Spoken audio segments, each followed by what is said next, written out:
Hi everyone, and welcome back to the Independent Dollar for our February tax tips and updates series. If you're new here, we make videos each week on personal finance topics in a way that's straightforward and easy to understand. Today's video is all about the tax benefits of RESPs and what you can expect when you finally start making withdrawals to help fund the cost of post-secondary education. For Canadians, your elementary and secondary school education is provided through a public school system, free of tuition as it's paid for through our taxes. This has allowed Canada to have one of the highest levels of secondary education completion in the world.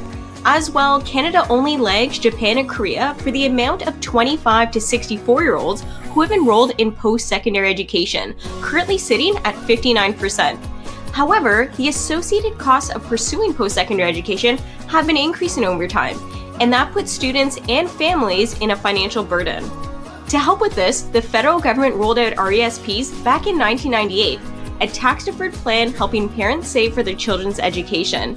While you can contribute up to $50,000 per child, the Canadian government actually also kicks in an additional $7,200 in the form of Canada Education Savings Grants. Now that we have the basics of the RESP out of the way, let's talk about three key items: tax benefits of the RESP before post-secondary, the various parts of the RESP, and taxes on withdrawals for students during post-secondary education. Let's start by taking a quick look at the tax benefits of an RESP account. When it comes to contributing into an RESP account, there is sometimes confusion as to whether or not there's a tax credit associated with those deposits. But making a deposit into an RESP will not provide you with a tax deduction. However, similar to an RSP account, the taxes on growth inside of the plan are deferred until withdrawn. On top of that, if redemptions from the account are done for educational purposes, then the income is taxed in the hands of the student. This setup allows parents to accumulate a sum of money for their child's education and invest it accordingly in a very tax-efficient manner.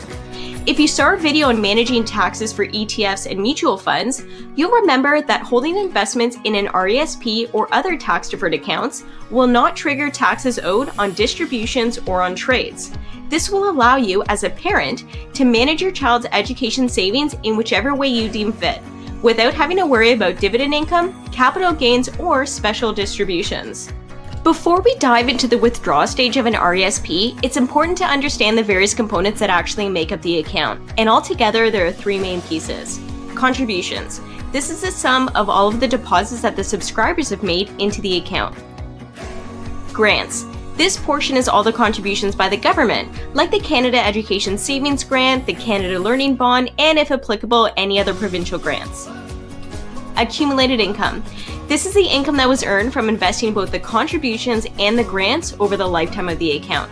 Now, it's important to understand what amount you have within each of these categories, because once you start making withdrawals, you're initially limited as to what you can take out from some of these components. And on top of that, you want to keep track of your contributions and grants to ensure you've been credited for every qualifying deposit.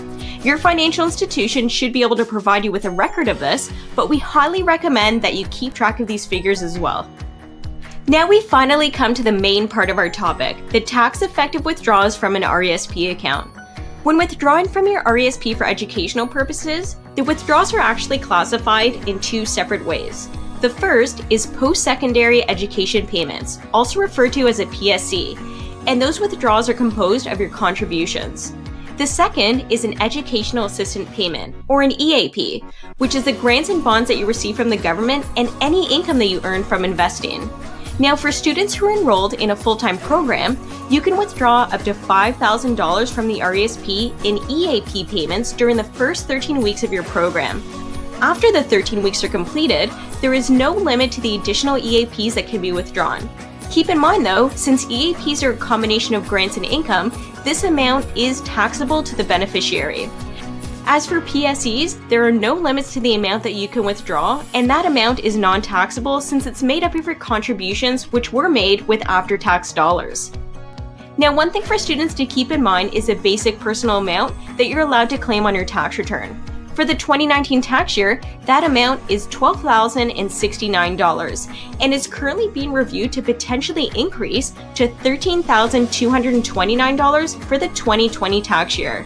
As a student, it means that you could potentially be able to withdraw up to $13,229 in EAPs in 2020 and effectively pay $0 in taxes. On top of that, depending on your province of residence, there might be additional provincial tax credits that might allow for an even greater amount to be withdrawn tax-free.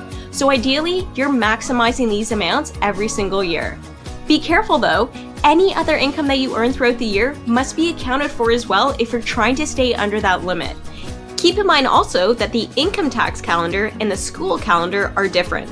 So portions of your tuition credits and RESP withdrawals for each school year will actually be spread out over 2 tax years. Hopefully this has cleared up any questions that you had on RESPs and withdrawals for students. As with all tax-related issues, we highly recommend speaking to a qualified tax professional if you're not sure on any item before moving forward.